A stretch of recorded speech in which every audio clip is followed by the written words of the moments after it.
It is 6 p.m., July 29th, 2020, and we are convening a special meeting of the Cuyahoga Heights Board of Education. Mr. Muccio, would you call the roll, please? Mrs. Etter. Here. Mrs. Schuker. Here. Mr. Suchaki. Here. Mr. Naaman. Here. Mr. Dobbins. Here, 5 present, none absent. On behalf of the board, I would like to welcome all students, staff, parents, and interested community members to today's Board of Education meeting. The Ohio Legislature passed House Bill 197 in response to the COVID-19 public health crisis.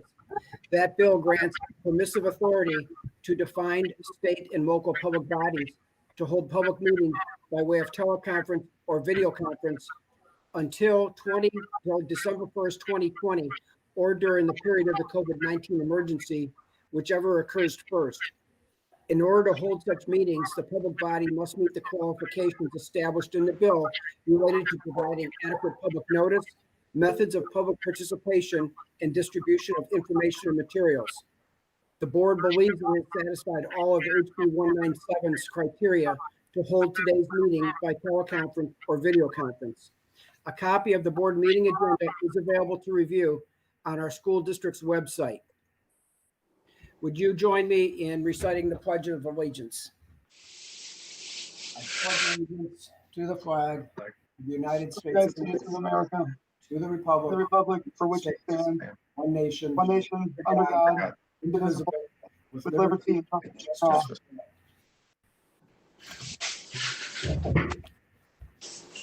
Thank you. May I have a motion for approval of tonight's agenda? So moved. Mr. Naaman moves. Second. Mr. Suchaki seconds. Is there any discussion? Mr. Dobbins, I would just ask that when we get to my portion of the agenda, that we pull the back to school plan off the consent agenda so we can talk about that and present that separately, so we can approve the rest of those items, and then we'll talk about the back to school plan by itself. And that would be items 12G and 12H in your consent agenda? I'd like to see us 11G. pull those off. It's The 11 learning plan and the back to school plan. Oh, I'm sorry, 11G and H. I apologize. Yeah, items 11G and 11H. We will pull off consent agenda for superintendent's business. Is there any other discussion on the agenda tonight? Okay, hearing none. Mr. Muccio, would you call the roll, please? Mr. Naaman. Aye. Mr. Suchaki. Aye. Mrs. Etter. Mrs. Etter. Mrs. Schuker. Aye. Mr. Dobbins. Aye. The motion passes 5-0. Comments from the public. The board values and encourages public comment on education issues and is now asking the public to email comments that it might have otherwise provided during the public comments portion of this meeting to the following email address: info@cuyhts.org. The board will strive to respond to all comments received as promptly as possible. And with that, we're at item number 4, and that's the treasurer's business. Mr. Muccio. Thank you, Mr. Dobbins. I'll try to go through these relatively quickly. Item 4A, approval of purchase orders over 5,000. Motion to approve purchase orders over 5,000 as found in attachment T1. Item 4B, motion to approve new vendors to the school district for W-9s attached as found in attachment T2. 4C, motion to authorize the treasurer to file with the Auditor of State's office a request for an extension to December 31st, 2020 of the annual GAAP financial statements for fiscal year 2020 due to the extenuating circumstances of another possible lockdown due to the COVID-19 public health crisis as found in attachment T3. Unless an extension has been approved by the Auditor of State, entities filing on a GAAP basis have 150 days following the end of their fiscal year to submit their financial statements to the Auditor of State. 4D, motion to approve the following vending certificate pursuant to section 5705.41 of the Ohio Revised Code is hereby certified that both at the time of the making of this contract or order and at the date of the execution of this certificate, the amount required to pay this contract or order has been appropriated for the purpose of this contract or order, is in the treasury or in process of collection, the credit of the fund free from any previous encumbrance. I ask for motions 4A through 4D for approval. So moved. Ms. Second. Schuster moves, Mr. Souchaki seconds. Is there any discussion? Yeah, I just wanted to point out a couple things. On 4A, I'll open the lead sheet here. These are the purchase orders for approval over 5,000. Nothing out of the ordinary, too much for tonight. We have number one, Dairyman's. That's milk for our lunches. That's $10,000 blanket purchase order. Number two, Pacific Partners. That's going to be for the cafeteria menus. That's a $6,000 blanket purchase order for the year.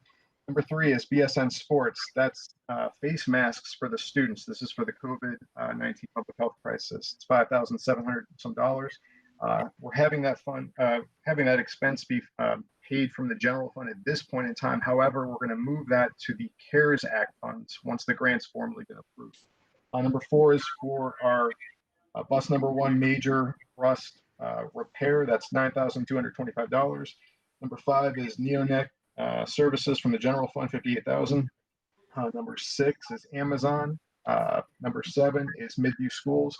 We're going to be partnering with them, purchasing portable desk dividers. Again, this is for the COVID-19 public health crisis. B is just, I'm sorry. Thank you, Mr. Muccio. Didn't mean to cut you off. Oh, yeah, B is just approval of new vendors. We just have two tonight.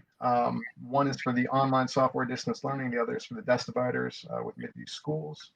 4C is the third item that we have. This is just a proactive request for extension for our financial statements. Typically, they have to be filed 150 days after the close of our fiscal year, which is 6/30. But due to the public health crisis and just the unknown of another lockdown, I thought it was wise to be proactive and ask the Auditor State's Office for an extension to December 31st, 2020. And the last item tonight is the approval of the then and now certificate. This is for $16,454 to the ESC of Northeast Ohio for an outplaced tuition to PEP Prentice.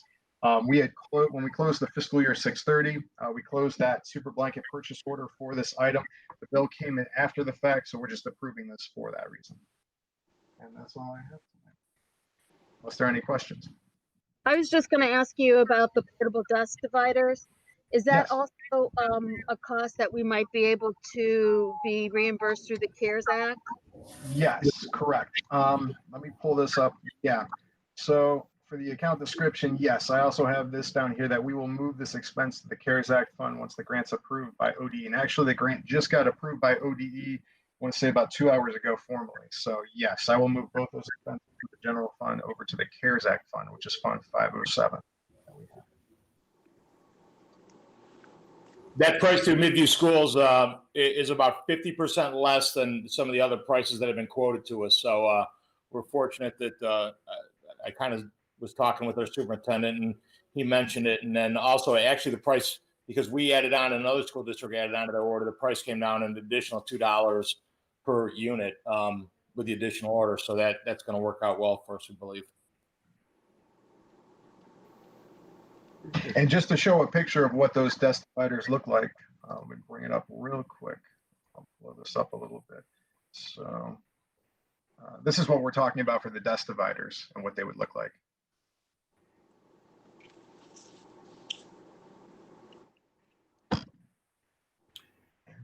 Very good. Is there any further discussion, Mr. Muccio? No. Okay, well then may I have a motion for approval of the treasurer's consent agenda? We've already done the motions. I think. Oh, okay, I apologize. Then let's go to a vote then. Mr. Muccio? Yep. Mrs. Schukert, Aye. Mr. Souchaki, Aye. Mrs. Etter. It showed that she left the meeting. She might be having some technical difficulties. Okay, we'll skip her at the moment. Mr. Naaman, Aye. Mr. Dobbins, Aye. The motion passes 4-0. We hope Ms. Etter can join us quickly. and I just had one discussion comment point for tonight. Just wanted to say that for our state software redesign, we have officially gone live. So after dual processing 4 payrolls between both systems, we completed our first official redesign payroll successfully Friday, July 3rd. So all this is we all remember we were converting our financial software from the old state software to new state software redesign. and we have officially done that. So payroll, we ran our first payroll successfully Friday, July 3rd in the new system. Friday, July 10th, we successfully closed fiscal year 2020 in both the old system and the new system. And then going forward from Friday, July 10th, we are in fiscal year 2021, and we are only using the new system, the state software redesign. And I just want to thank and give praise to Yelixa Rodriguez and Kathy Martin in the treasurer's office. They were outstanding, and they were the point people through this entire software conversion. I didn't do anything. It was all the two of them, and they did an outstanding job, as well as Neonet, Michelle Ingersoll, and the entire Neonet team. They were outstanding as well. And that's all I have for tonight. Hello, everyone. I lost internet connection for a while there. Did I miss a vote? Yes, the motion passed 4-0. I'm not sure if we need to revote it. It would be a legally binding vote, I believe. That's okay. Correct. I don't know what happened. I lost internet and I guess now I'm back if you see and hear me. And I Okay, see and hear you. very good. So we've just finished the treasurer's business and we're moving on to superintendent's business. Yes.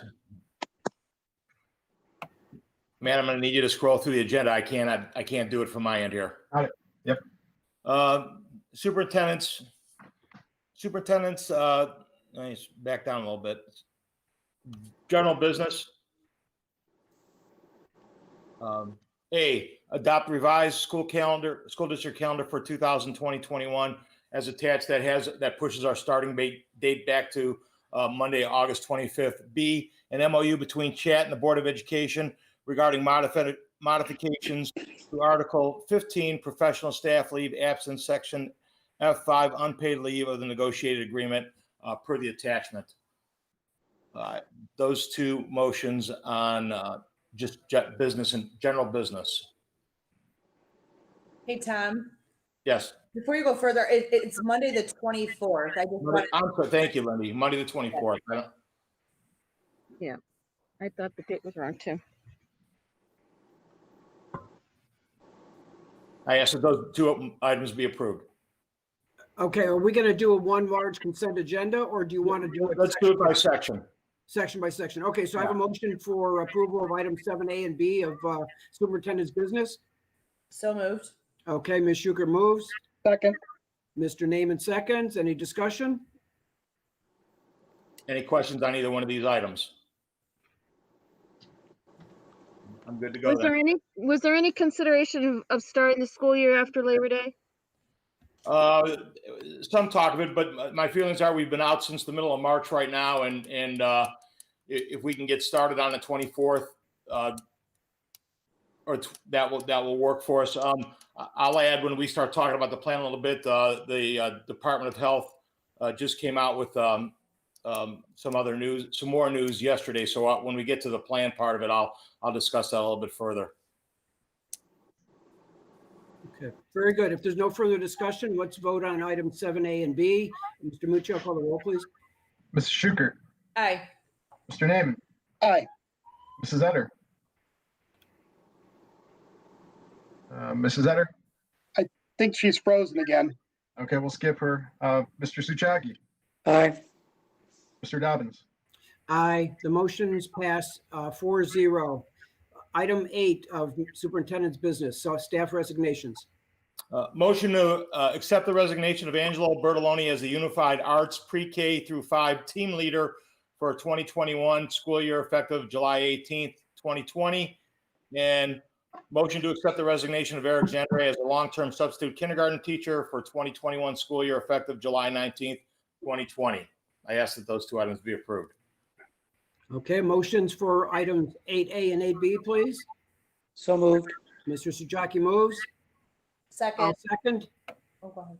I'll second. Is there any discussion?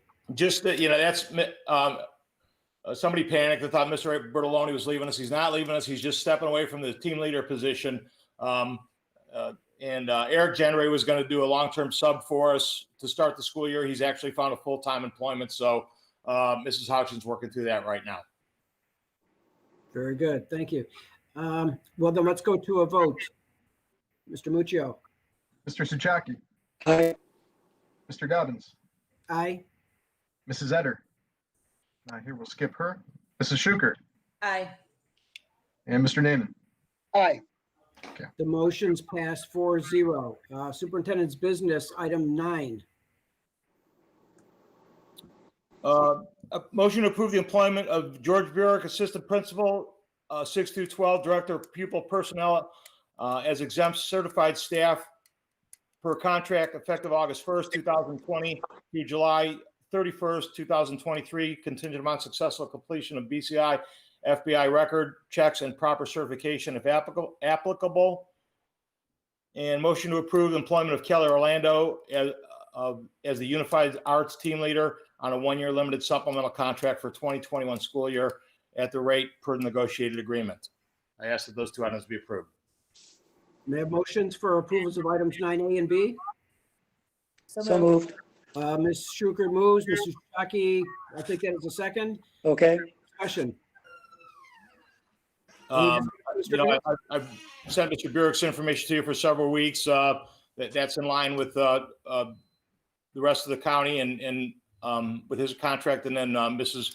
Orlando as the team leader for pre-K to 5 for the Unified Arts. Okay, very good. Mr. Muccio, we can proceed to a vote then. Mrs. Schuker. Aye. Mr. Sajaki. Aye. Mrs. Etter. Skip. Mr. Naaman. Aye. Mr. Dobbins. Aye, the motion's passed 4-0. Superintendent's business, item 10. Approve modifications of the employment of Kathy Topovich as the ESY Transportation Coordinator for the summer of 2020, not to exceed 15 hours per week unless additional weekly hours are approved by her supervisor. And B, motion to approve employment of Rebecca Renhelder as a teacher assistant per the adopted salary schedule, step 5, on a 1-year limited contract for 2021 school year, contingent upon satisfactory completion of BCI FBI background check. May I have motions to approve items 10A and B of Mr. Evans' superintendent business? So moved. Mr. Sujaki moves. I'll second. Mr. Evans, any discussion? Now, those are pretty, Kathy comes in and does some summer scheduling for us, so we want to make sure that we have enough hours to cover her time during the summer. And Rebecca is a replacement for, I believe, some of the shuffling amongst the secretarial staff and also in the library aide position. So, Very good. Mr. Muccio, call the roll, please. Mr. Sajaki. Aye. Mr. Dobbins. Aye. Mrs. Etter. Aye. Mrs. Schuker. Aye. Mr. Naaman. I think Now we we lost lost Mr. Tim. Naaman. There must be We lost- something here in Valley View. Okay, we're skipping Mr. Naaman then. Okay, then the motions pass 4-0. Item 11 for superintendent's business, and we've agreed that we're going to remove items G and H and treat as separate items for discussion. correct. Item A, motion to approve the attached agreement with Alcohol, Drug Addiction, and Mental Health Services Board of Cuyahoga County, the Adams Board, at no cost. Motion to approve the attached agreement with Nautica Entertainment LLC for the use of Windows on the River for 2021 prom on May 21st, 2021 at a cost of $5,000.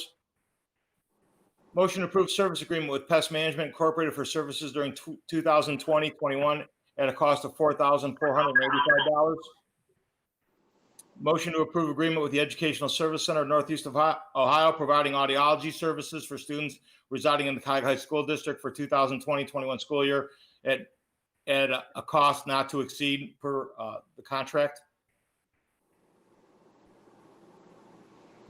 Motion to approve agreement with the Educational Service Center of Northeast Ohio for providing visual services for students residing in the Cuyahoga High School District for 2021 at a cost not to exceed contract stated price. Motion to approve Jefferson County Educational Service Center VC Gradebook Participation Agreement for online curriculum for 2020-21 school year. And those, I ask that those items be approved. We'll talk about the other two as a separate motion. Okay, so can I have a motion for approval of the superintendent's consent agenda items through 11F? So moved. Ms. Schukert moves. I'll Second. second. Mr. Naaman seconds. Any discussion?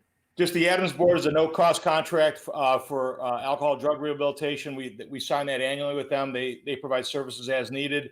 Nautica is the location for next year's prom that the students and advisors have kind of searched out. Pest Management is our pest management company. Renewal of their contract. The ESC for audiology and for visual services, that's on an as-needed basis. They would come out and work with students. We would schedule that time per the contract rates there. And Jefferson County ESC is the curriculum that we'll be using with the online learning program. And when Mr. Young steps in a little bit later, he'll talk a little bit more about that curriculum. Very good. Mr. Muccio, would you call the roll, please? Mrs. Schukert, Aye. Mr. Naaman, Aye. Mrs. Etter, Aye. Mr. Suchaki, Aye. Mr. Dobbins. Aye. The motion passes 5-0. We're now going to consider item G of the superintendent's business. Recommendation for the approval of the Cuyahoga Heights Schools Remote Learning Plan for 2020 is required by House Bill 164 for submission to the Ohio Department of Education. So moved. Second? Second. Mr. Dobbins seconds. Ms. Schukert motion. Is there any discussion? These are the items that will go to Columbus that were required for approval. This is not the restart plan. We'll talk about that next. I'll let Mr. Young step in and talk about what these plans look like.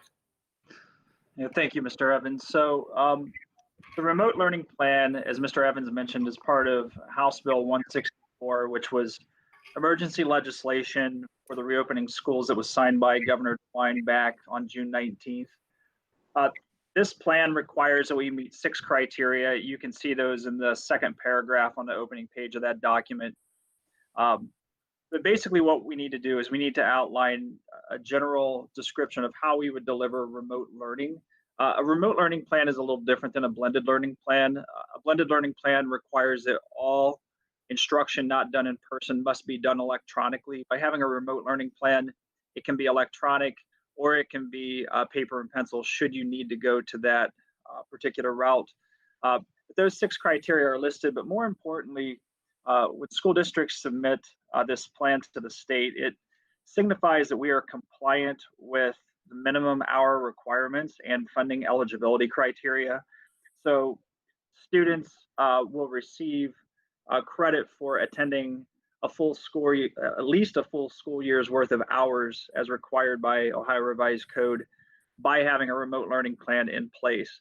This is a separate document from a return to school plan. This has nothing to do with how you're going to sanitize schools, has nothing to do with your operations, has nothing to do with health and safety procedures. This is strictly ways that you will address some of the accountability issues, how you're going to address professional development, how you're going to promote students from grade to grade, how attendance will be taken, and how you're going to be able to address gaps so that you can ensure that we have equitable access across the board with instruction. So this plan is required to be approved. The original date was July 31st. It got extended to August 21st, but this must be submitted to the Department of Education, not for their approval, but it has to have local board approval and then submission by August 21st. They will post everybody's remote learning plans on their website. So that's your remote learning plan. So Mr. Evans and Mr. Young, we received numerous comments from the public and parents in particular over the last week or two. And if it's at all possible, it would be helpful if we could address some of those comments as we go through these 2 plans. So if it's at all possible, any of the comments that you recall receiving that pertain to, say, attendance or other factors that are in the plan that's under item G, that would be helpful. And I do want to take the time to thank the administration and the entire team for the extraordinary amount of work and time that they've put into trying to put these plans together.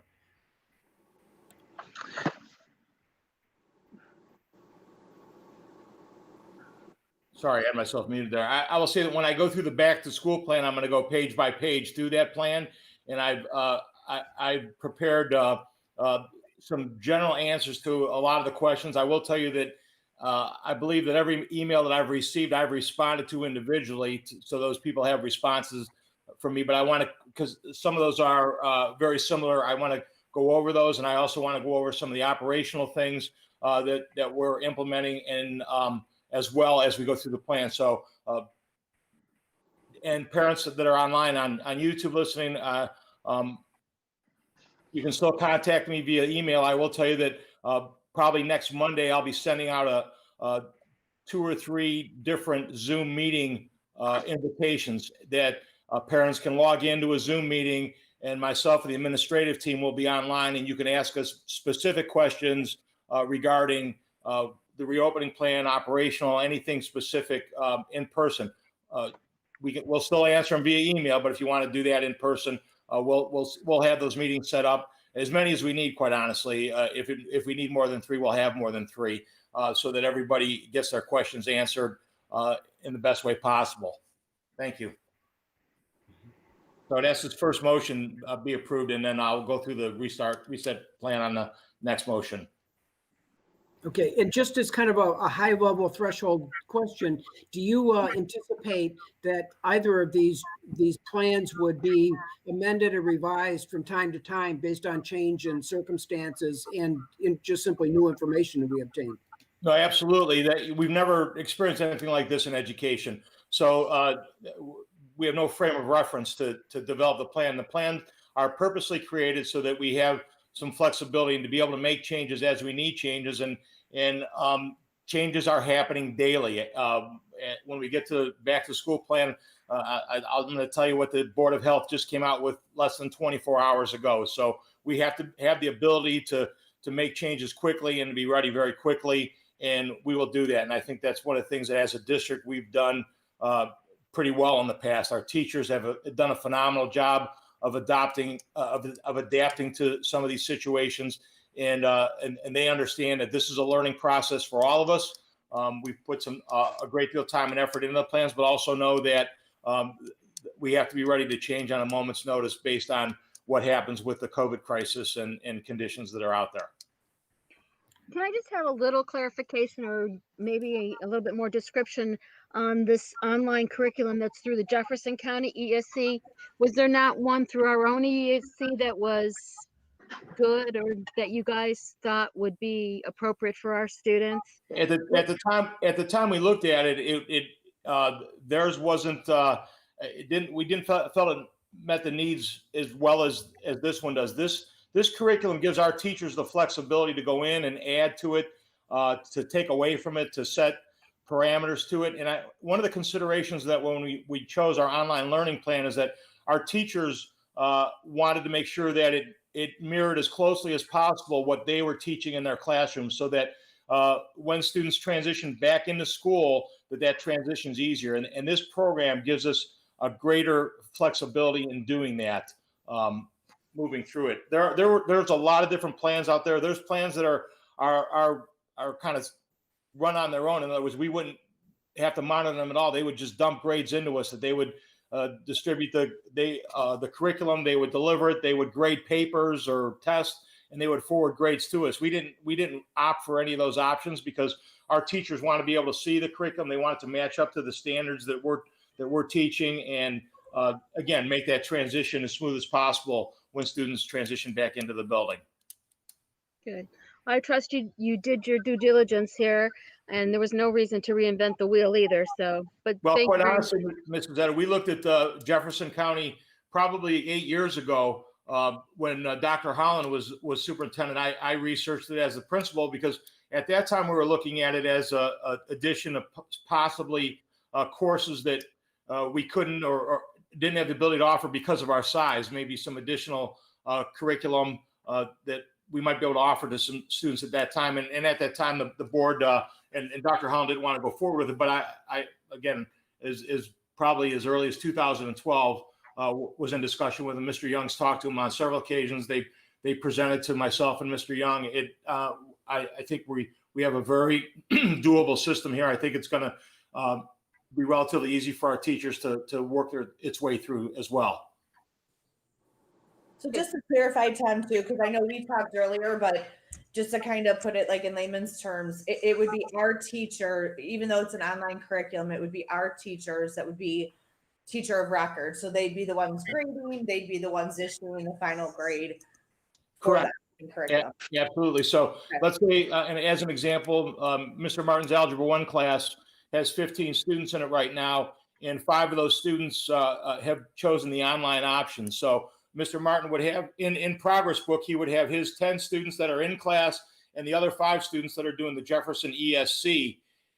They would still show up on the same class roster. The online students might be doing different work, but he can adjust the pace of that. He can add to it. He can take away from it, but he can make sure that pace stays the same as his pace in the classroom as best way possible. But it still shows them as members. They're still Cuyahoga High students. They're still part of our role. And we can control a good portion of that. Thank you. Very good. Okay, if there's no further discussion, may I have a motion to approve 11G? We've Oh, we done. already did. I'm sorry. Let's vote on 11G. I apologize. Mrs. Schukert, Aye. Mr. Dobbins, Aye. Mrs. Etter, Aye. Mr. Souchaki, Aye. Mr. Naaman, Aye. The motion passes 5-0. Item 11H. Okay, motion to approve the back to school plan for 2021 school year as presented.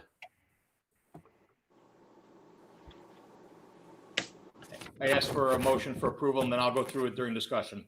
So moved. Ms. Shuker moves. Second. Second. Okay, I second. So let's we have discussion. Joe? Okay, I'm gonna, Matt, if you can open that up on the screen so people can follow along. I'm gonna the first 3 pages, I have some statements. I want to go to page 4, the COVID, the risk level guidelines. Back it up a little bit, Matt. Missed it. There we go. And please understand that these are just guidelines. And as I've had discussion with, and quite honestly, I can see us already maybe deviating from this chart. This is the guideline chart that came out from the state, and we try to align some of our plans to that. I will tell you that the email that I got today from the ESC, from the County Board of Health, also with the County Board of Health involved, is that Franklin County's Board of Health has recommended that all their school districts begin the school year remotely. We don't know what they're going to do with that. We have a very strong feeling that the County Board of Health in Cuyahoga County may issue the same recommendation to schools. Some schools have already opted to start remotely, and I haven't seen the detail to it yet, but they're very specific about how the levels would need to change and in what way in order to bring back into the building. Again, that's a recommendation from them. The County Board of Health can't force us closed through this in that way, but that would be what the recommendation is. So I will tell you that if that does happen in the next day or two, we'll be having that discussion, because quite honestly, I believe that most of the schools in the county would probably follow that recommendation based on discussions I've had with the local superintendent. So this was just a guide. I will tell you that this is completely fluid. We know that purple will be remote. As I said to a couple of you board members today, in red, we've got listed as a hybrid, but there's got to be some flexibility in that. If this would have 2 weeks ago, when we were in a high alert section of red, I would say we would have started remotely at that time. We also know that we've got another 3.5 weeks to the start of school, and I don't have a crystal ball. I'm not going to predict where we're going to be at that point in time, but we want to make that decision as closely to the start as possible, and also give parents enough time to know what they might have to do with their students if we are all remote. In other words, how they're going to have their students cared for at home and what's going to be in place at that time. So again, that email just came out less than 24 hours ago. So that, again, this whole situation could be changing very drastically, very quickly. Tom, can you talk about, because I know I've seen it in some of the emails from community members. Is there like a day? Is this going to change by the week? Like the levels? Like what is the county doing with changing the levels? Is there a day that they change on? How would that impact school? It's a Thursday with kind of a week advance kind of notice on this. So this isn't going to change from week to week.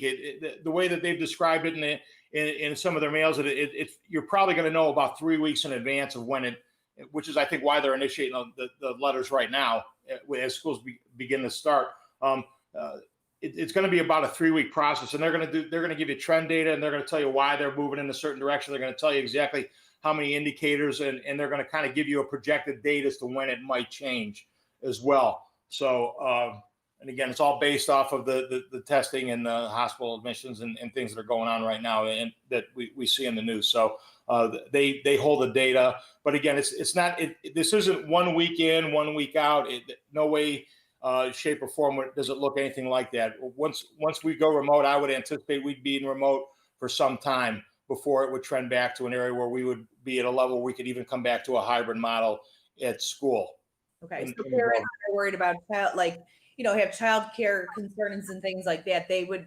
What I hear you saying is that they would know in advance, and it would be for a period of time that wouldn't just be a short-term kind of thing. Right, absolutely. I would, and again, I'm guesstimating on this because the Department of Health isn't giving us anything definite. But if we were put in that, whatever the change, what I would say would be a minimum of 3 weeks before there'd be any other change back or forth one way or the other. Because it's not, if you're one indicator in, you're over back. They wouldn't be vacillating back and forth in that fashion. And as I said to a parent today in an email, in a perfect world, I want to be able to give everybody at least a week's notice to be able to secure daycare, especially for younger children, and figure some things out along the way.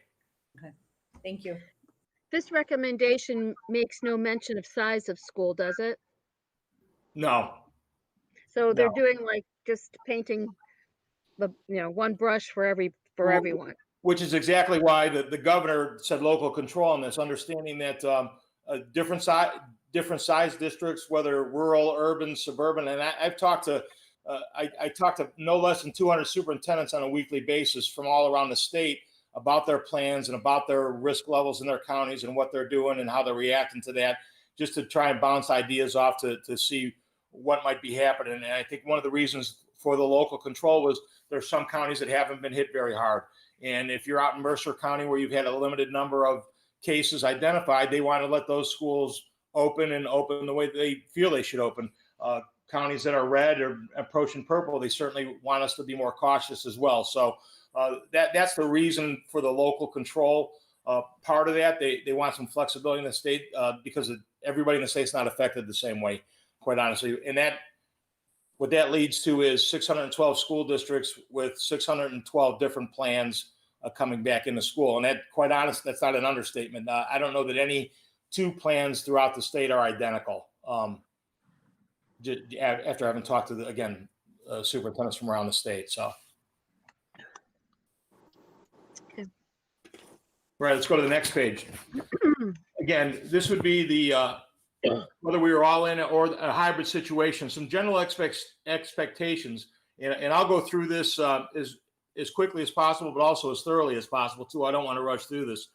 Some student and family expectations is that we're going to ask parents to do a wellness check of their student before they leave the house, a temperature check, and also we'll be sending out the symptoms for the COVID and checking with our students before they send them on a bus and send them into school. If the child, we're going to report your children absent, standard procedures, our call-in procedures. Make sure you have caregivers available too if a children falls ill at school. If a student falls ill with the symptoms, they go to an isolated area with a nurse, and we will call the parents and ask them to pick up as soon as possible from the building. Provide a clean mask for your child to wear. We're also going to provide masks for the children. as you saw through that previous purchase order. But, we went K to 12 on the masks, and I think initially we heard 3 through 12 recommendation from the governor. But I think as you see schools put their plans together, you see more and more schools have gone to the K to 12. And I've talked to some parents of some younger children. We know that that's a difficult task, and that's an issue that they're all working on. We're going to work on it here at school as well. We're going to spend time, with the students on how to wear the mask and the reasons for the mask, just as well with hand washing and hand sanitation and social distancing. We're going to spend a great deal of time talking about those things with our students at the start of the school year to make sure that everybody has a thorough understanding of that. And then we'll work our way through it as we go there. Also, backpacks for the children. I will mention that in the high school, if we can go every other locker, Mr. Burek thinks we might have enough lockers to be able to spread students out.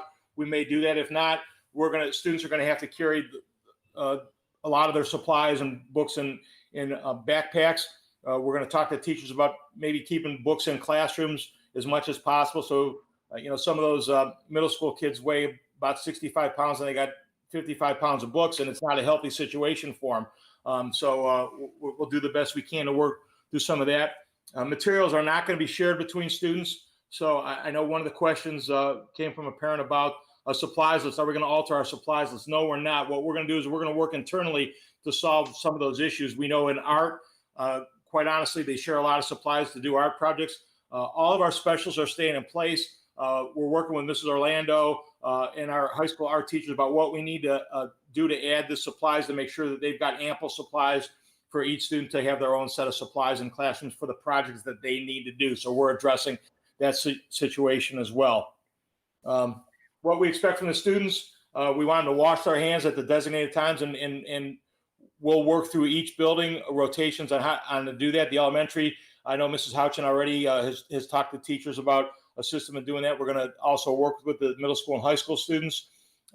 Use hand sanitizer often. We purchased 100 additional hand sanitizing stations. Every classroom will have a hand sanitizing station inside of it. We'll have additional ones at entrances. We'll have additional ones in the cafeterias that will be filled on a daily basis. Wear masks at all times. That county health department, if you took a look at that first information sheet I sent out, recommends 2 protocols in place at all times. What are those protocols? Those protocols are a mask, face shield, a desk shield, and social distancing. And we believe that we can meet that 2 protocol requirement at all times throughout the day. Again, carry the backpack, cover coughs and sneezes. And again, we'll go through protocols with the students on how to do that. Avoid touching their face, specifically their eye, nose, and mouth. That's not an easy task. And also kind of keeping your hands off of other people. And we generally kind of preach that to begin with. We shouldn't have our hands on other people. And that's just one of those things that we'll work through with students. Again, I think some of them are going to be very excited to see their friends they haven't seen for a very, very long time. When we get back in session, there's going to be a right way of doing it and a wrong way of doing it. And we know that some of those elementary schools, they all want to give Mrs. Houchin a hug. So we're going to have to hold off on the hugs for a while, but just kind of keeping to themselves on those things. For the employees, wear their mask or face shield at all times, unless they're alone in the class. Wellness checks, we're going to ask employees when they come in to do a self-wellness check in each of the nurses' offices. We've got infrared thermometers to do that. Wash their hands, sanitize often. Same thing, cover their mouths with sneezes and what have you. And same thing with, really not hands-on, and we've never been kind of the hands-on group anyhow, but that goes without saying. Teacher assistants assist with the classroom setups and social distancing. I will tell you that the social distancing, you'll see in that county health sheet, it says a minimum of 3, 6 is preferred. We know in a lot of classrooms we can get that 6-foot social distancing. We also know that some of those classrooms are a little bit tighter. We're looking at numbers. We're looking at possibly moving some classes to some bigger areas, using some open spaces if we have bigger classes so we can space those students appropriately. That probably happens more frequently in the high school. We know we've got the open areas K through 3 in the elementary that we can space out. Each teacher is going to work with Mrs. Houchin and the maintenance custodial staff about getting those desks spread out. And so we've got the right distancing in our classrooms. Third grade's a little bit tougher because those are in enclosed classrooms. But again, once we know what students are going to opt for the online, we should be able to adjust the numbers and meet the needs of those classrooms as well. Physical distancing. As we move students through the building, we're going to try and keep them in place as much as possible. The elementary doesn't work on a bell schedule, so they work on kind of a written time schedule. We're going to try to reduce as much movement as possible, but we're still going to run all of our specials. A big concern was, is my child still going to have art, music, reading time, phys ed? Yes, all those specials are going to come into play. Some of them might get modified a little bit. I will tell you, gym in the elementary building will be primarily outside because we're going to use the gymnasium to spread the cafeteria tables out so we can social distance for lunch. Art, again, Mrs. Orlando's already working on projects that we can do in art and keep our social distancing and not have to share supplies.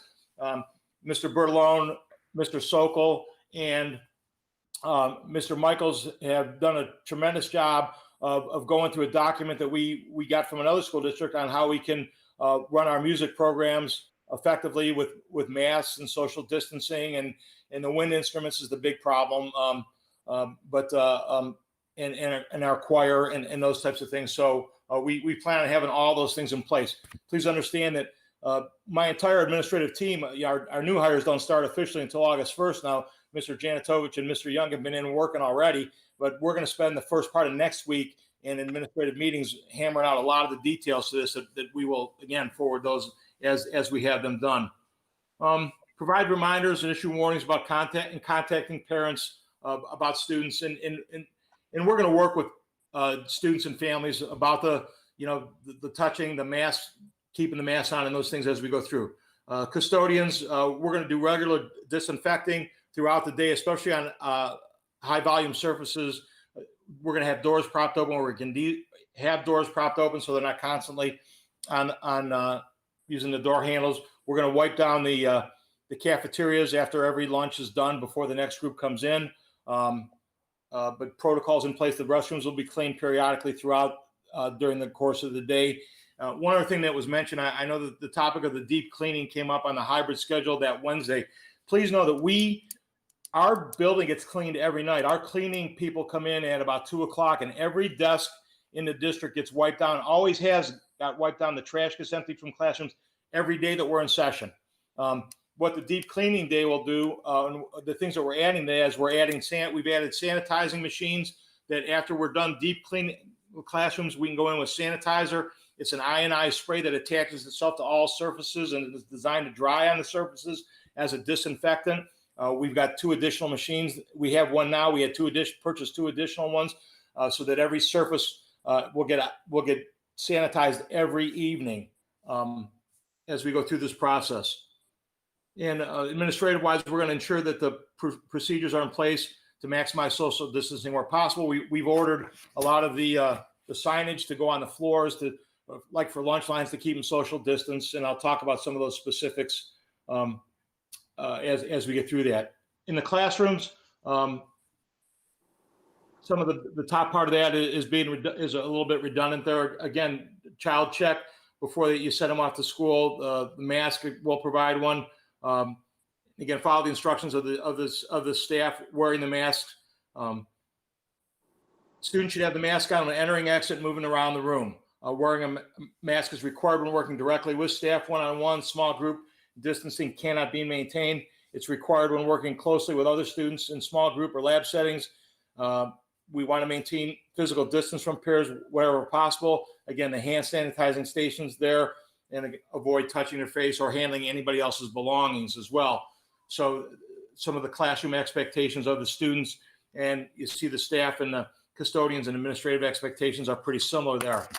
Hallways and common areas. What we're going to limit traffic in the hallways.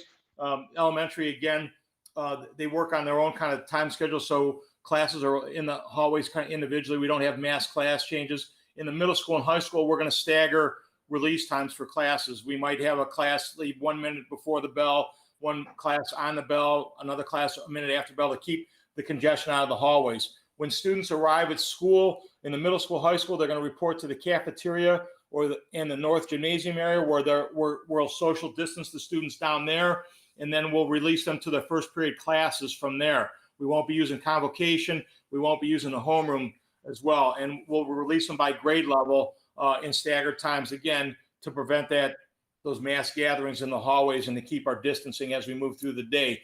We're also taking into consideration late arrival and early release. I'm one of my pet peeves as an administrator is I'm not in favor of that, generally speaking. Under these current conditions, if we have students that don't have a first period class, we may offer them to do a late arrival to school just to relieve some congestion. Students that don't have a 9th period class, we may offer an early release option for those students. That gets some students out of the building before the end of the day, again, just to relieve some of that congestion that we would normally have. The question of, please note, parents that are online, another survey is going to be coming out next week, and it's going to be, the survey is going to ask you several questions. It's going to ask you whether you're choosing the online option or the in-school option. It's going to ask you about if you were going to transport your own students. We know that more parents are planning on transporting their own students to school right now. Mrs. Houchin, Chief Sturgill, and I are meeting next week to work out a drop-off plan for the elementary building, because that's where we get some congestion, and we're going to figure that out so we can do that in a little bit more of an orderly fashion, because we just anticipate having more parents drive. As far as our transportation is concerned, school buses will be running. We're going to go with the 2 students per seat, mask mandatory. We're trying to get more Lexan so we can put Lexan behind the bus drivers as a screen. Right now, with what's going on, it's hard to come by Lexan. If we can't do that, the first seat will be empty on the bus. The bus drivers will assign the seating. We're going to have family members sit together whenever possible on the buses transporting students. In between runs, when the high school, middle school is dropped off, every bus will be wiped down before it goes for the elementary run, and brings the elementary students in. So, and then they'll be sanitized at the end of every day. And then on those Wednesdays, we're going to have our bus drivers in again to do a deep cleaning of each bus. Every bus will have hand sanitizer mounted in it. And we're working on that right now with the highway patrol, where we can put that where it's safe and not a deterrent to entering and exit the bus. Following some guidelines on that. Hallways and common areas, some additional things. Again, we're just going to reduce traffic in those areas. Lunchtime was another question that came up as we went through this process. We're going to space lunch tables out in the elementary building. We're going to use the cafeteria and the gymnasium so we can space students out. With the purchase of these desk dividers, I think we're also going to use the dividers in the lunchrooms at the tables as well to help keep us to help students keep social distancing, so they can take their masks off, they can eat lunch, they can still socialize with the kids at their table, and we'll have the shields in place. We'll have no more than 3 or 4 to a table to keep them spaced out, and spread those tables out through those 2 different areas.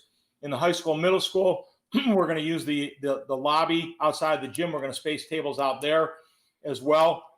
And we're also going to encourage students that when the weather's good, we're going to have the back doors open. Students will be able to go out and sit in the bleachers and space themselves and have lunch outside to keep some spacing outside as well. Take advantage of the weather the best we can as we move through this process. And again, after every lunch, the tables will all be sanitized and wiped down immediately following lunch, before the next group comes in or before a study hall comes in. The question came up about students sanitizing their own desk areas. That we asked that question of the county health department, and they were a little bit vague with their answer. But one of the things that students will be permitted to sanitize their own desk if they choose to. We'll have sanitizing wipes available in the classrooms so they can wipe them down. We're not going to make that mandatory, but we're going to talk to students about doing that as an additional precaution, especially in the high school, middle school, where they're going to, because of the class rotations, they're going to have to move a little bit more. In elementary, we won't be moving quite as much, or the 6th grade groups won't move quite as much either. But we're going to talk to students about that. We're going to make sure that we've got sanitizing wipes that are safe for children to use. That was a key component with the Department of Health as well. Drop off, pickup, and visitors. Just know that we're the drop off zones may change a little bit once we meet administratively. We'll get complete details about drop off out to parents and how we can move through the best way possible with that. It's been a constant battle in the elementary building simply because we can't come all the way around the building. We've got the back area and it's a limited front area. High school is a little bit easier because we've got all 71st Street to do. We're going to consider maybe dropping off towards the back of the building, especially if we're going to have students report directly to the cafeteria. That's a shorter trip.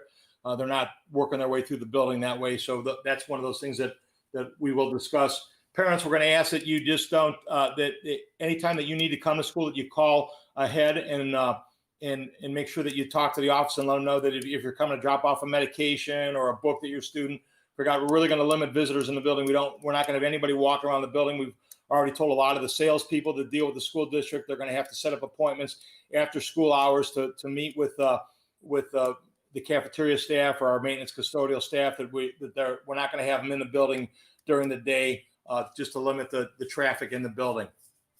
And again, anybody that would visit the building, we're going to require a mask of those people. Please know that every classroom, we're going to give a mask to every student. Every teacher will have a box of disposable masks in their classroom. For if student wants to use the disposable mask option. Every classroom will have hand sanitizer in it, and every classroom will have disinfectant wipes in it as well, in every classroom throughout the district.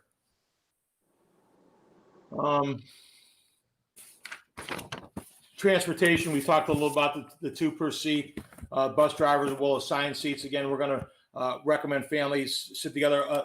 Something that came up today from a parent question was, have we considered using bus monitors? Quite honestly, I hadn't thought about that. That may be a consideration as we move forward with this. Once we see what kind of numbers we're going to have on the buses, and again, bus routes are going to stay the same. We're going to pick students up the same as we always have. It might be a little bit tighter on that elementary run because we're going to have to sanitize the buses in between the middle school, high school drop-off. So we're going to have to work our way through that the first week just to make sure that we're okay time-wise on that. Meetings and conferences. If we're having a meeting with the family, whether it's an IEP meeting, a general meeting with parents, parents will be given the option to do that Zoom meeting or to come in. If the parents come in for the meeting, know that we're going to social distance in the rooms and require parents to have masks on if they do that, and also to health screen before they come in as well.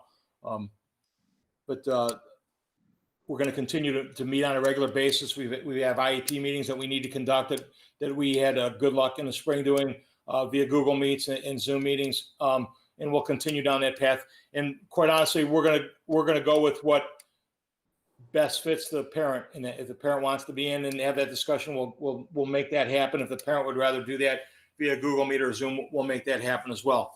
But we'll limit the entry on that as well.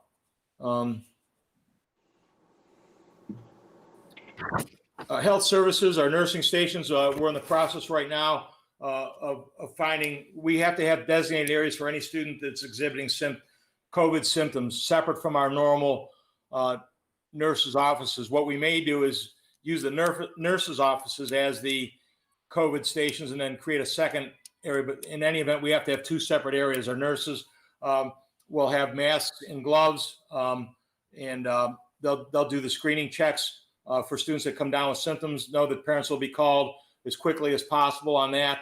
And we're going to ask teachers that any student that is exhibiting those symptoms or talking about any of those symptoms, that we refer them to the office and have them checked by the nurse and then contact the parent. Parents that are online, we're asking you to do those checks every morning before you send your students off to school. That helps us a great deal. We don't have testing in place at the school, as far as temperature checks when they come in the building. One source told me that you might not get an accurate read with students coming off the buses. Another group said, why wouldn't you test them on the buses? We're not going to put that on the bus drivers to test students as they're getting on the buses. So we're going to ask parents to do that, and please don't send them if they're exhibiting any of those symptoms. As a precaution, please keep them home. And also, please make sure that you've got a go-to person. If you can't free yourself from work to come pick them up, a family member that can come pick them up in the event that we would need a student sent home. The question has come up in regards to quarantining. I'll repost the health guidelines from the county health department. Please know that anybody that tests positive for COVID, it's a mandatory 10 days, and they have to have 3 days where they have been symptom-free before they can return. That's student or teacher. Anybody that's been exposed to someone with COVID, an exposure is defined by the county health department of more than 10 minutes of contact time with that person is a 14-day quarantine with, again, no symptoms during that time, no symptoms, no temperature during that 14 days. Those are the county health guidelines that have been sent out. Those are what we will adhere to as we go through this process. Contact tracing has come up as a question. Cleveland City Schools is going to be permitted to do their own contact tracing. Their nursing staff has been trained. We're looking into that as well, because we know that at the county, the contact tracing may take as many as 3 to 5 days. 3 to 5 days means that it could have been through the whole building. We don't know. One of the disadvantages to our size is that with our buildings so close to each other, that if there's an outbreak, it very well could have been in multiple places. That person very well could have been in multiple places throughout the district. So we're going to work with the county health department on that. But that's the most recent guidelines that we got back from the county health department, and that'll be posted on the school website on their form, so you know that you can see exactly how they answered questions. Know that we meet with the local superintendents meet with the county health department every Friday. We have for the last 2 Fridays. We've got one scheduled from now through the remainder of this process for question and answers from them and guidelines as we move through this. Lunches and cafeteria, we're going to have the social distancing markers on the floor. We're currently putting up shields in the cafeteria lunch lines. We're looking at possibly a touchless checkout system. Mr. Wallace is, we're looking at possible IDs where the kids would scan an ID and that would go to their lunch to, again, reduce some of that work. Although IDs can present a whole different set of problems too, with students losing IDs and what have you. We've had the keypads. We're looking for an alternative method of doing that. Students that bring their lunches, we're going to take a look at how our time works. We don't want students rush through lunch. We want to make sure that we get everybody through our lunch line. They have appropriate time. That downtime, that half hour is important to our students. So if we have to modify or adjust times with our lunches, we will do so to make sure that every kid's getting their appropriate amount of time at lunch. Again, sanitizing everything in between lunches, all the tabletops, what have you throughout the lunchrooms, and try to empty the trash in between lunches as well. We'll have additional supervision in the lunchrooms as we work through this process. Also, masks on all staff as well. Students, when they're at their tables, can have their masks off. We're going to ask that they keep their mask on through the lunch lines. But when they sit down to eat, obviously masks off, and we're going to see how those desk dividers work in the elementary and middle school, and then possibly take a look at purchasing some of those for the high school. When we originally looked at dividers for both cafeterias, the first quote that we got back from a company was $75,000 just for our cafeteria tables. And that's about $20,000 more than we're getting from the CARES funding. So we're looking for alternatives to that. We know we can space. If these portable desk dividers work out, we'll fall back on those as well. Restrooms, stagger restroom times and encourage students to make sure that they're washing their hands in the restrooms. The restrooms, we're going to have a regular cleaning schedule throughout the day for the restrooms. Trying to get to those restrooms at least 3 times a day. The other topic that has come up is that all the water fountains will be shut down, are shut down in the district. So we're going to encourage families to send their students to school with a water bottle. We're looking at water filling stations that we can set up so students can fill their water bottles throughout the day. We know that August and September can be hot times in some of our older buildings. What we've done is we've purchased some additional portable air conditioning units. We're going to replace some in the elementary building in the 3rd grade classes. We're going to see if we can add a few more to the middle school part of the building. But we're also going to have water available for students throughout the day. If the heat gets real oppressive, we'll make sure that we've got water bottles available for students so they can stay hydrated throughout the day. And hydration is a key to fighting off the COVID as well. Looking to put that in place. Looking for we know that if and when we get to a building renovation, when we replace water fountains, we'll add water filling stations. We haven't done that yet. We don't have any water filling stations right now. So we're trying to work with the Department of Health to find out what's acceptable for a water filling station, quite honestly. And what we can do is to make sure those students can stay hydrated throughout the day. Get masked throughout the day.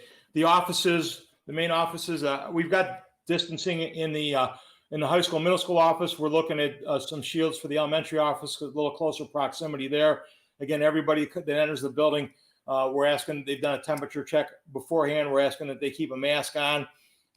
We're asking that parents pre-arrange visits and whether it's pickup or drop off of materials, to please call in advance and to keep physical distancing protocols in place.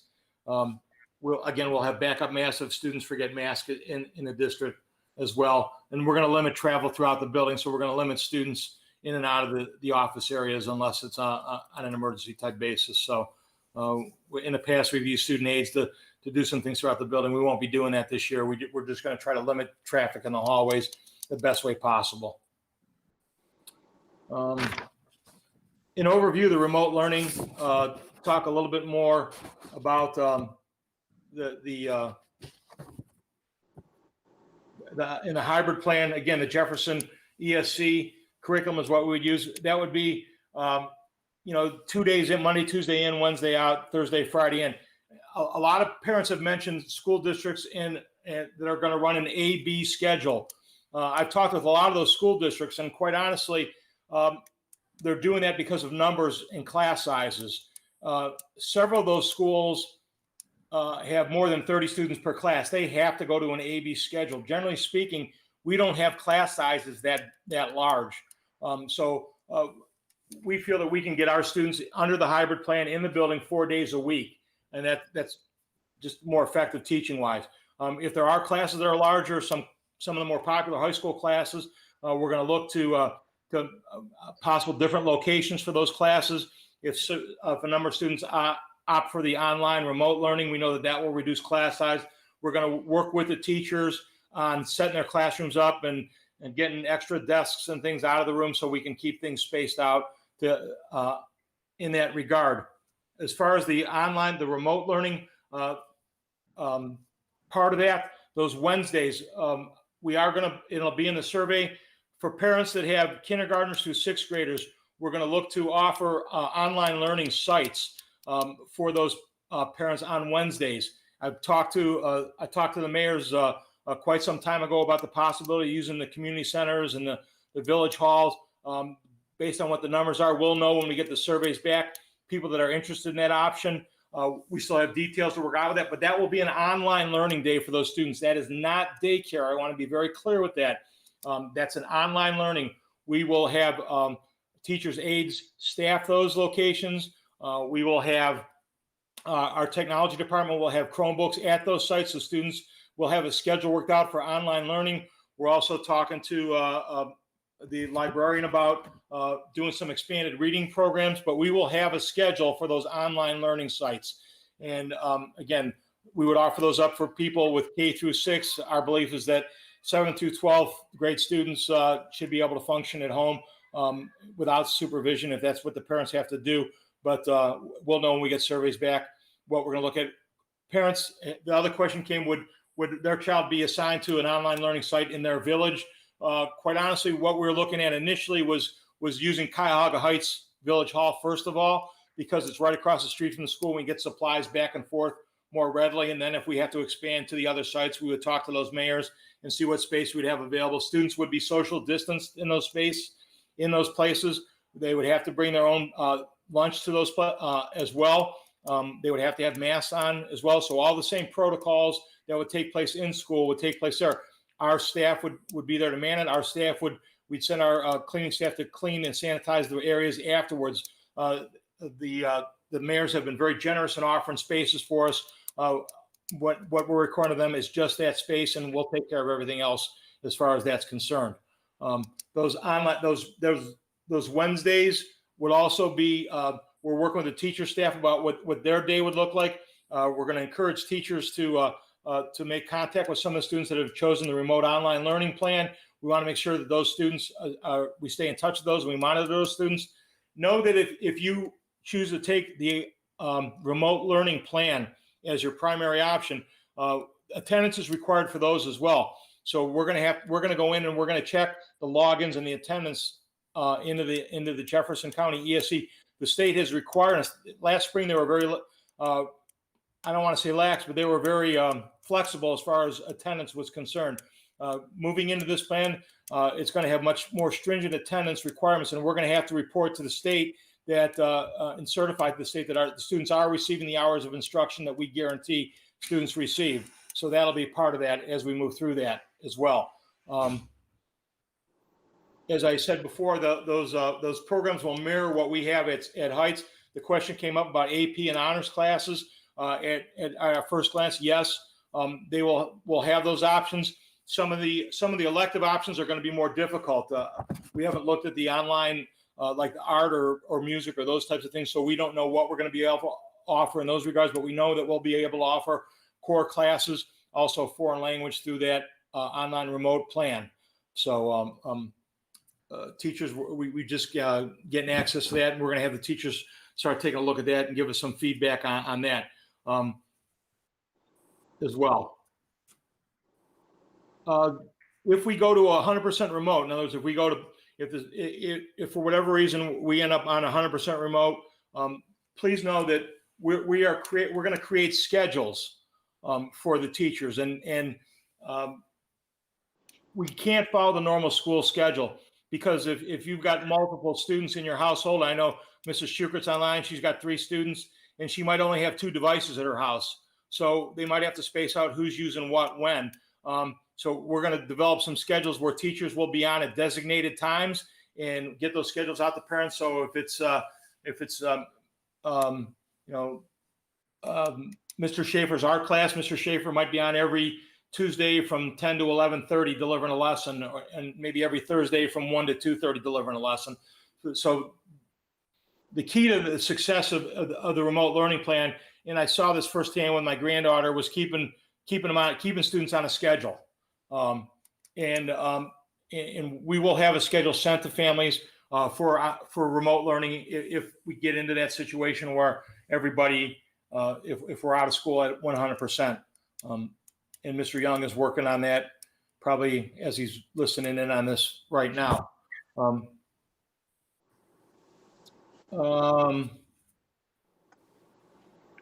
We're going to work with the teachers to set up office hours out of respect. Our teachers did a phenomenal job last spring, but our teachers were also probably answering emails and phone calls at 10, 11 o'clock at night. We have to create a schedule that works for our teachers, because our teachers has families as well as we go through this process. So we're going to work some times out throughout the day, especially if we're in 100% remote, that teachers can post office hours where you can shoot them an email or possibly log on and talk to them via Zoom and get some questions answered about moving through that. We saw that some parents in the first survey said great response from the teachers. They were very happy, and some other families had a difficulty getting some responses from teachers. So we want to work out and have something in place ahead of time so that parents know when they can expect to be able to get a hold of a teacher and when not, because our teachers have families as well, and their evening time is going to be designated for them to be able to spend time with their own families as well as we work through this. Again, I talked about the attendance with that option as well, and we'll be monitoring that, going through that. Talked about routine. We may adjust schedules as necessary. One of the reasons for this plan, and some people say that it's missing some detail, and that's by design. We know going into this that we may have to change on a moment's notice. This has never happened in the history of schools, so we're creating things from the ground up, and I'm not exaggerating when I tell you there's 612 different plans out there with 612 different school districts throughout the state. So we're going to, one of the characteristics of Cuyahoga Heights is we've been able to make adjustments that work for us because we're a little bit smaller. We can do that a little bit more quickly. So there's certainly some flexibility to this, and we're going to find out what's working and what's not working. Our teachers are great at letting us know that what they're not having success with and what they are having success with, and making necessary adjustments as we move through this. Also, we will do as we did if we have to go 100% remote last spring. We'll make Chromebooks available for sign out. I talked with Mr. Wallace for those people that don't have internet connections. We're purchasing a limited number of hotspots, so people will be able to connect to the internet if that was a problem last spring. But we know that we had about 96 or 98% connectivity last spring when we went to the online option. Just know that this will be 100% remote if we jump into this plan. So we'll do what we need to do. I think the way we handled it last time worked for us, where everybody got at least one device, and then as families that needed more, we had more available. I don't know that anybody at the end of it did not have a device that needed a device. So families with multiple children, I know one family had 5. We gave them 5 Chromebooks, so all their kids could be working at the same time. We know that that's especially if parents are working from home and they need the laptop or computer to work, that students are going to have a device to work on. So that plan will look very similar to what it looked like previously. Some other questions that I want to go through and answer that have come up, and I'm going to talk about this building wise, and I'll talk about some operational things in the elementary building. Obviously, face shields versus mask. The question came up: can my student wear a mask or a face shield, as opposed to a mask? The original thing that I saw from the health department, the answer to that was yes. I've seen some other information that says no, it's not an adequate substitute. So I'm waiting for clarification from the health department on that. As I said, elementary, middle school, we've already ordered the desk shields. If we think that's a viable option, we have the option of buying some larger ones that we can use in the high school as well, if need be. Transportation, once again, your parents are going to be getting a survey. It's going to come out. We ask that everybody fill the survey out, because we need to know about transportation, whether you're going to choose the in-school or the online option, and some details around that. As I said before, Mrs. Houchin, Chief Sturgill, and I are going to work on pickup and drop off for the elementary. Regular bus routes and pickups will take place if we're in session. As I said before, all specials are going to stay on schedules. We're not reducing any specials. I know some other districts have shortened their school day by taking their specials out, their elective classes. We're not planning on doing that. We know that we have to make some adjustments with the curriculum with art, because we're not going to be able to share supplies.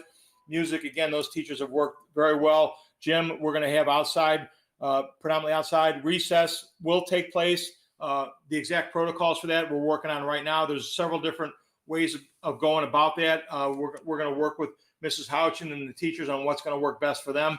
Lunch, yes, we're going to use the lunchroom. We're not going to have students eat in the classrooms. We're going to have them move to the lunchrooms, have them appropriately spaced, and have the dividers in place, and make sure we sanitize those areas. I already talked about water bottles and filling stations. Classroom spacing is a big concern. We know that, especially in the high school, we've got an 86-year-old building, and we've got some small classrooms that we know that we're going to have to make some adjustments to class sizes. We might have to move some classes to some bigger, more open areas if need be. Know that those recommendations from the health department say no less than 3 foot, with 6 foot being the goal in social distancing.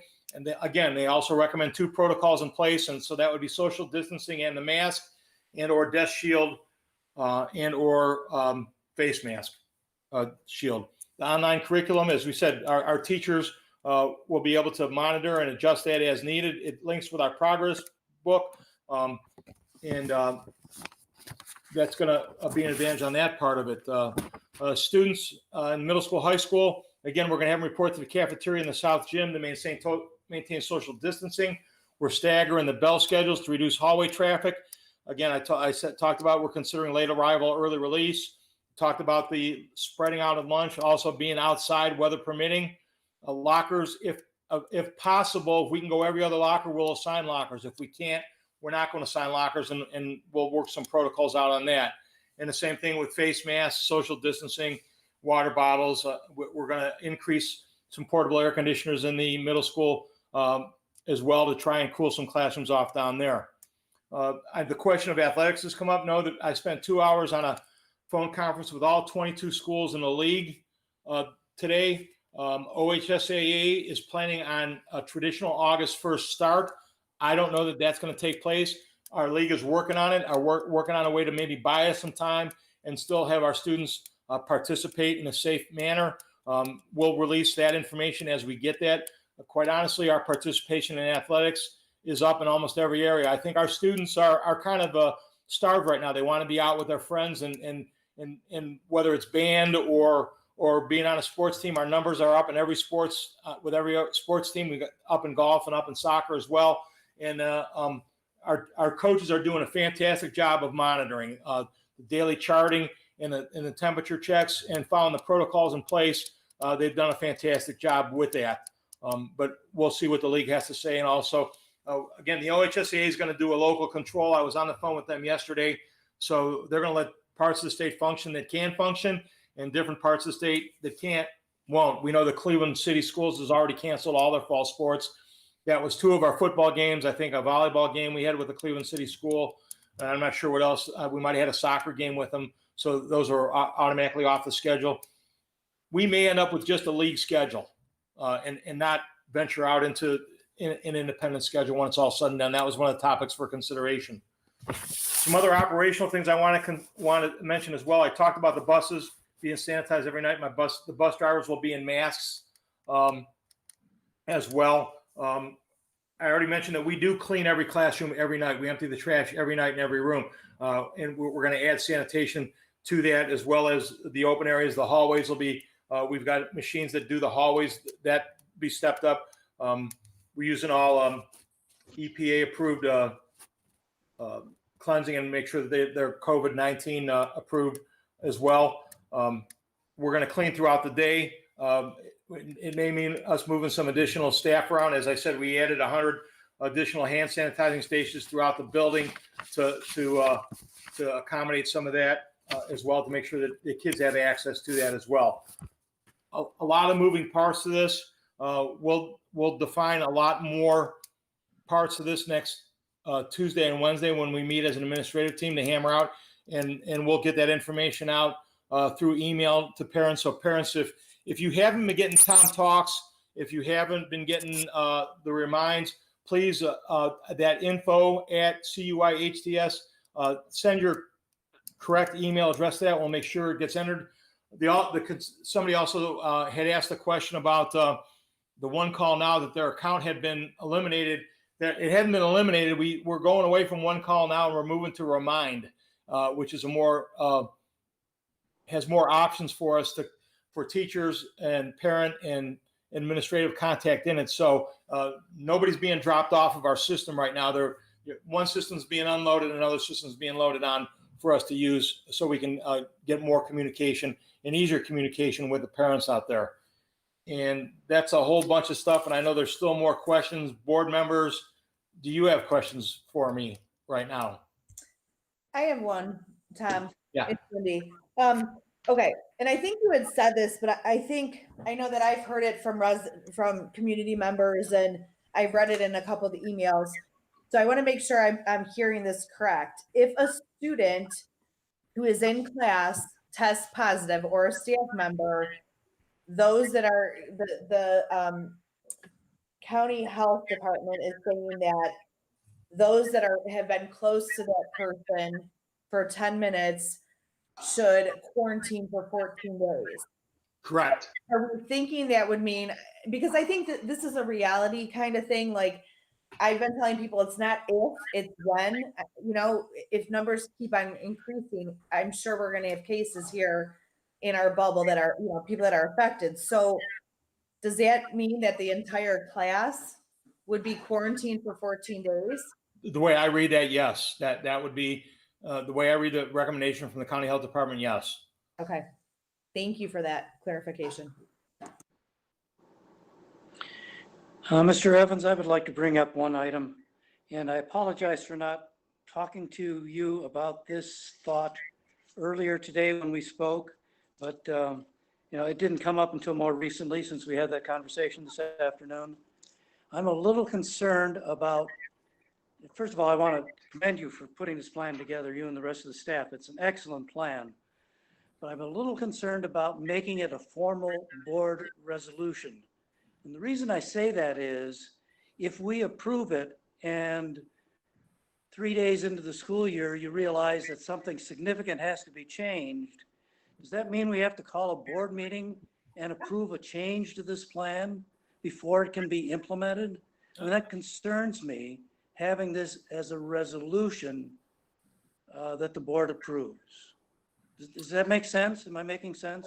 Yeah, I see where you're coming from on this, but I would say my answer to that would be no. I think we kind of purposely left some things with some flexibility in it so that we could make changes. I certainly would talk to the board before I made any changes. In other words, I'd be on the phone with all five of you to say, listen, this just happened. Here's what we need to do, or this has come up with. So we need to make this change in it. I don't think that the board approval of this plan would preclude us from doing that.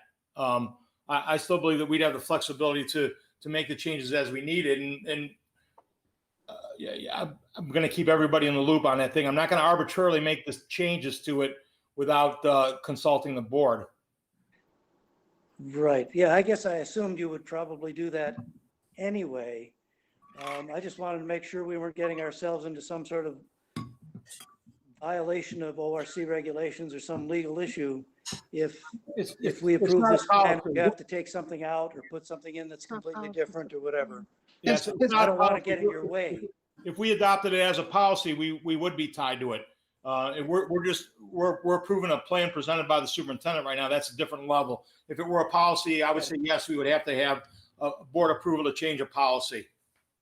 Because this is more looked like as a guideline or a framework. And it's basically, it can't be a static document because it could be changing every hour, every day, every week, every month, right?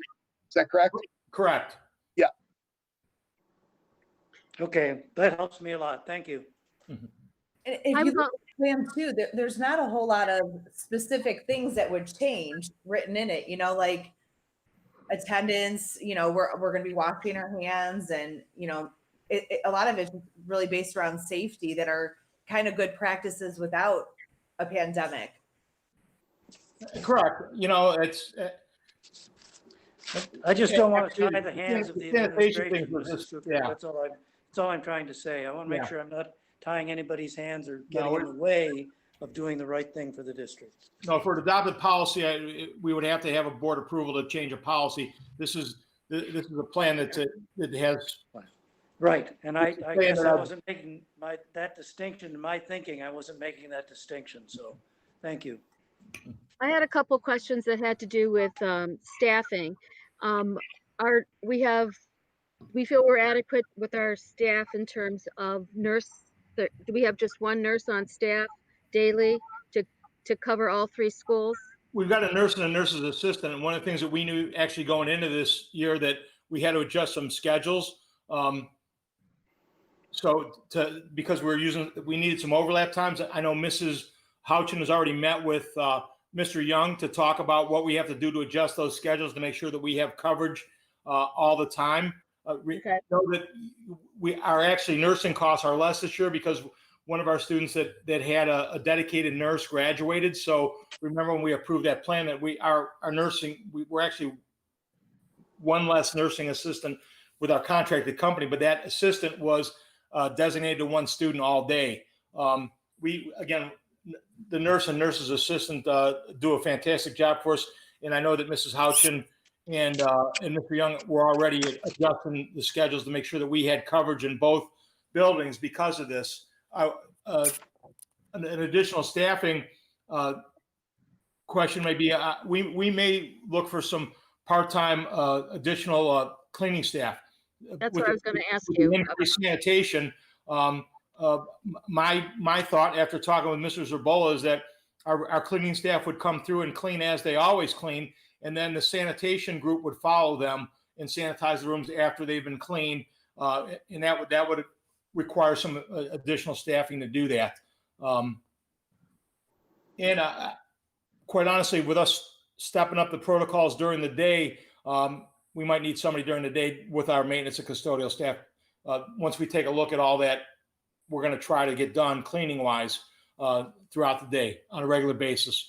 Cafeteria tables, door handles, restrooms, probably 3 times during the day, those types of things, to make sure that we have enough staff to get those things done on a regular basis.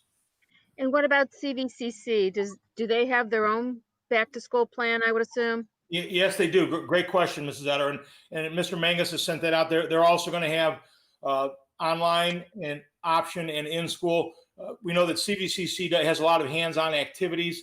A lot of their activities take place in lab areas, so they have bigger spaces and can social distance a little bit more readily than we can in some things. But a lot of their stuff is skill-based, so students have to come into the building and demonstrate certain skill levels for certification. So Right. I know they spent some time on that, but they've sent their plan out. I know Mr. Sachaki sent me the plan initially. Mr. Mangus sent me some adjustments to that. And I think they're communicating directly with the parents of students that are signed up for CVCC. Mrs. Schuker's nodding her head. I know her son's heading over there this year to tell them what that plan is and what their options are.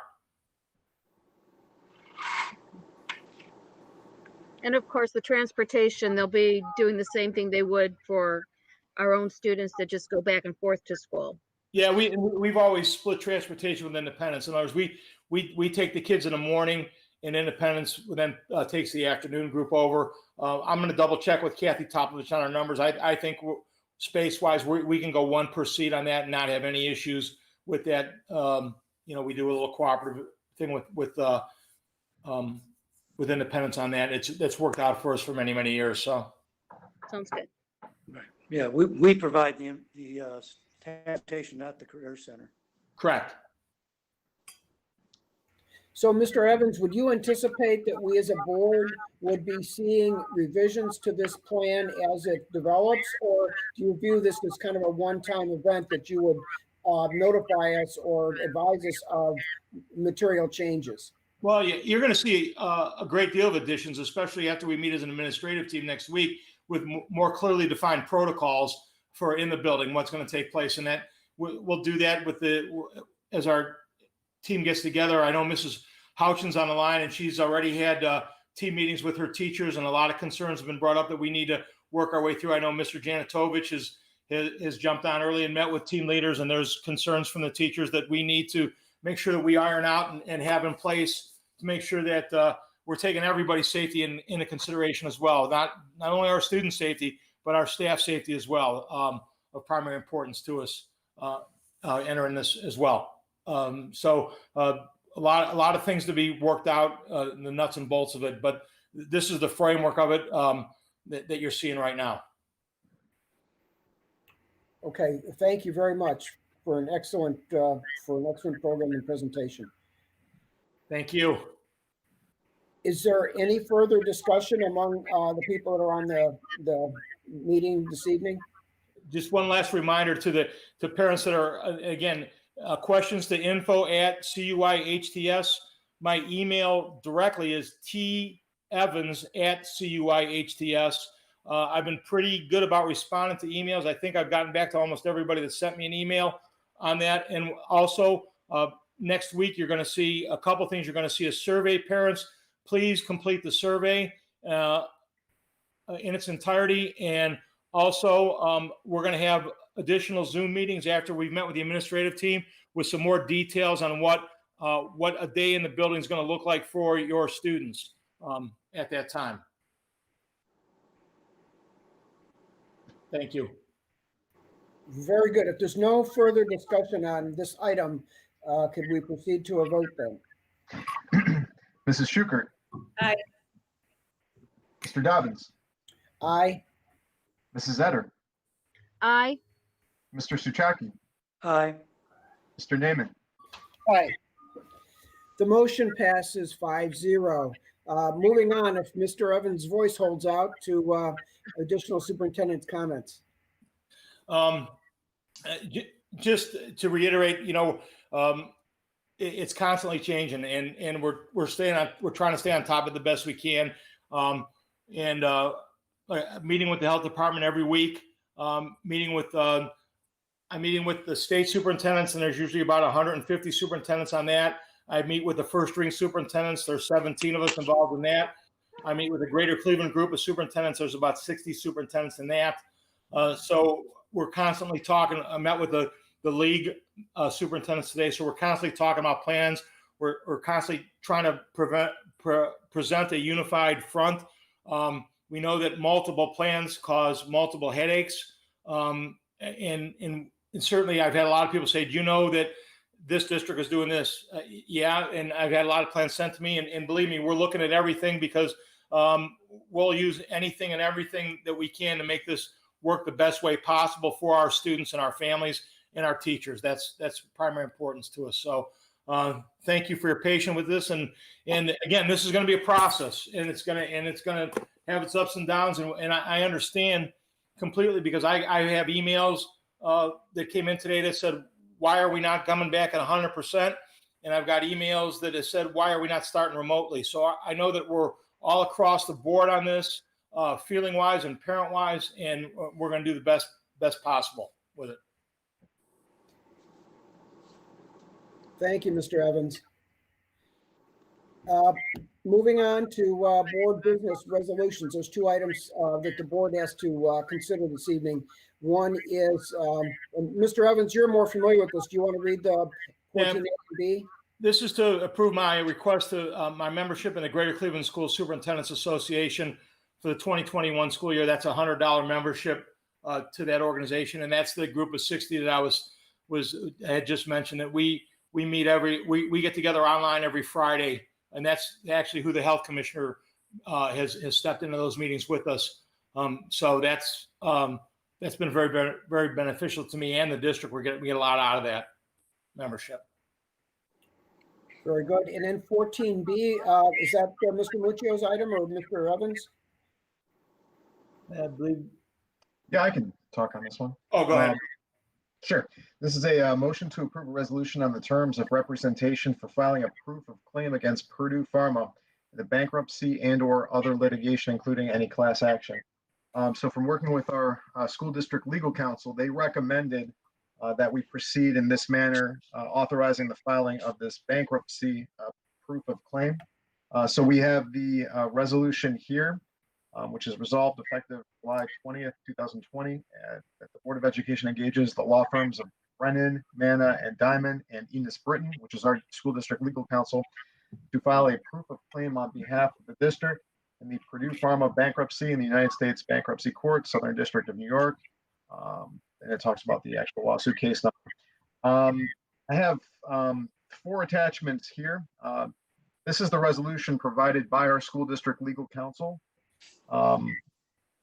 This one down here, this email just talks about the information from this law firm, Brennan, Manna, and Diamond, and their fee overall will be 20% of any funds actually received from the Purdue Pharma bankruptcy and or any other class action. So there's no cost out of pocket right now to us, but how it works is their fee, it will be 20% of anything actually received from this bankruptcy proceeding. I went online and found a good article here that talks about what this all deals with. And just the first paragraph talks about public school districts nationwide have until July 30th, 2020 to file a proof of claim in the bankruptcy proceeding of Purdue Pharma, the manufacturer of OxyContin, for its alleged role in the opioid epidemic. Submitting a claim may allow school districts to receive money due to the toll that addiction has taken on schools. I also, in this last attachment here, got an estimate of potentially what our amount would be, and it's $2,511,811. And it talks about how this estimate came to be, and it was from the website that dealt with Purdue proof of claims estimates. Excellent. So, Mr. That's- Mucci, I just wanted to thank you because you jumped on this pretty quickly and noted the deadline, which is, I believe, tomorrow. And so you got it on this evening's agenda and brought everybody up to speed as to what it's all about in a short period of time. So thank you for doing that. And, I look forward to certainly acting on this particular resolution. Yep. Okay, may I have a motion then for approval of the board's consent agenda? So moved. Mr. Suchaki moves. Second. Mr. Naaman seconds. Is there any further discussion? We've had discussion already. Is there any further discussion? Hearing none, could we move to a vote then? Mr. Suchaki, Aye. Mr. Naaman, Aye. Mrs. Etter, Aye. Mrs. Schuker, Aye. Mr. Dobbins. Aye. The motion passes 5-0. Moving forward to item 16, board committee reports and comments. Is there anything that the board members would like to bring forth this evening? I just want to say a big thank you to everyone that's working so hard to get our students back in the classroom, back to learning online if it will be. But thank you to everybody who's working so hard to make this happen and that the students and staff will all be working in a safe environment. And also thank you to Mr. Muccio for getting us in on this Purdue Pharma lawsuit. And I'm just going to chime in a little bit too. I want to thank the parents that stepped up and served on committees this summer, as well as board members and staff that gave up their summertime to help us get some input on it, developing a plan and putting that together. And also the administrative team, a lot of them have forgoed some family things this summer to make sure that we put some things in place. And as I said before, the current ones really done a phenomenal job. And then Mr. Young and Mr. Topovich kind of jumping on board before they even officially employees of the school district and helping us work through these things. And I've got great confidence that that we'll get through this in great shape and we'll do what's best for our kids. And we do what Cuyahoga Heights always tends to do when things get a little bit dicey, we step up to the plate and do a good job of things. And I have no doubt that that'll happen this time as well. And Mr. Evans, I'd like to just actually add a couple other things too as well. I mean, I'd like to thank you and Mr. Young for your leadership through this process. I mean, it's not an easy, we're in unprecedented times, and actually, things are changing constantly, and it's some of the tireless efforts that you both have put in, as well as the work group to get us to this point as well. So there's a lot of effort. It takes a huge, huge gathering of people to actually make this all work, and actually, you guys are really great leaders in this process. So thank you very much. You're always keeping in mind that the number one priority is basically the safety of the students and your staff and everyone in the district as well. So with that in mind, so thank you. I think it's a very solid plan. Thanks. All right, I just want to say it stinks going last in this because everyone takes all of your ideas. Thank you, Mr. Muccio, and your department for getting us completely on the new accounting system, the state software redesign. How exciting that we're working. Thank you, admin team. I mean, Mr. Evans, I can't say enough about your leadership and just your countless hours that you put forth to make this district what it is, and definitely to Mr. Young and Mr. Janitovich jumping on board without officially being, starting. So I hope that you guys are happy with your decision of being here. And Mrs. Houchin, you've got our tiniest, youngest cargo that you're thinking of. And so thank you. I know you guys are working tirelessly to really do what's best for kids. I want to thank the parents who have reached out and emailed. I know, I hope that they continue to do that because we are taking it seriously. The board members are seeing it.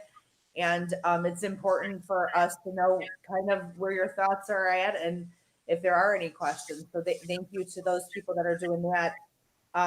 And I just really want to say, like, I'm empathizing with parents right now because I am a parent of 3 school-aged kids. And, you know, I think it's hard to make the decisions for what you're going to do, but just know whatever decision you make is the right one for your children and your family. And it's okay. We're going to get through this time.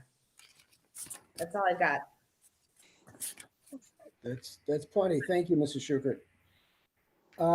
Moving on to future agenda items. Is there any future agenda items that the board would like to discuss right now? Okay, then we will move on to informational items. It should be noted that the board members have received their agendas several days prior to the actual meeting. Thus, they've had considerable opportunity to study and ask questions, etc. Upcoming regular meetings. Upcoming regular board meetings are scheduled at Wednesdays at 7 p.m. on August 12th, August 26th, September 9th, and September 23rd. With that, I would ask for a motion for adjournment. So moved. Mr. Newman moves. I'll Second. second. And all those in favor? Aye. Aye. Aye. I hear 5 yeas, no